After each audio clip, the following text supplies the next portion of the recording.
La découverte de ma croix d'incarnation en Human Design, surtout à travers les Gene Keys, a été pour moi une révélation.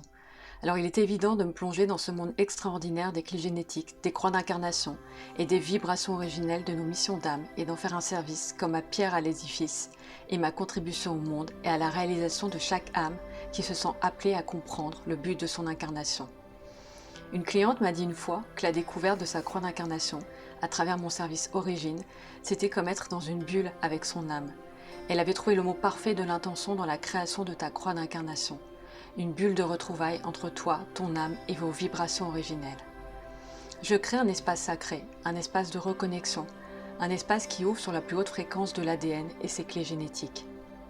Quand je plonge dans la création d'une nouvelle croix d'incarnation, je passe dans un état de flow pour être en mesure de me connecter à l'essence de la croix et des 4 Gene Keys qui la composent, pour ressentir son énergie, pour la retranscrire en mots.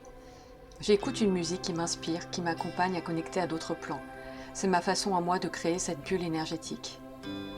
Meraki est le mot qui désigne exactement ce qui se passe quand je travaille sur une croix d'incarnation. S'investir tellement dans une œuvre qu'on y laisse un bout de soi.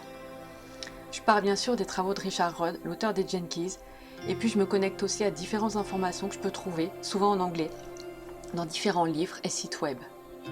Je trouve cela absolument fascinant de découvrir à chaque fois comment chaque âme est venue amener quelque chose de différent, une spécificité unique renforcée par son Human Design. Pour moi qui vois les croix, toutes les Gene Keys, c'est comme si je voyais toutes les pièces du puzzle et le rôle et la contribution de chacun dans un des futurs possibles, celui de notre évolution vers notre plus haut potentiel, notre épanouissement et notre paix intérieure. J'adore avoir une fenêtre et une vue devant moi pour pouvoir contempler, prendre le temps de laisser les informations infuser, écouter mon inspiration, ce que je ressens. C'est un travail multidimensionnel. Je crée un archétype pour chaque clé génétique car je trouve que cela facilite la connexion à cette vibration, à cette essence. Ça facilite la compréhension et l'incarnation dans la matière. La sagesse des Gene Keys est une sagesse qui se laisse infuser, qui se contemple, avec laquelle on fait les liens avec ce que l'on vit. Et sa magie s'invite finalement au fur et à mesure des prises de conscience, des mises en lumière, de nos expériences et du sens que l'on y met. On y découvre nos ombres, nos défis, et parfois c'est confrontant pour notre ego, mais aussi le plus haut potentiel, notre lumière, souvent celui que l'on ne voit pas et qui est encore inexploité. Alors on comprend que nous sommes tout ça à la fois, ombre et lumière, que nos défis ne sont là que pour être transcendés et nous amener vers l'expansion de notre être divin et de notre âme. Richard Rudd dit que chaque ombre contient un talent, c'est exactement ça.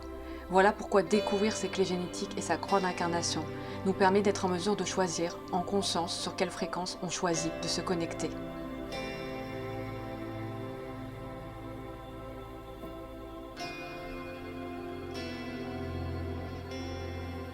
Je t'embrasse, belle héroïne, et te dis à très vite.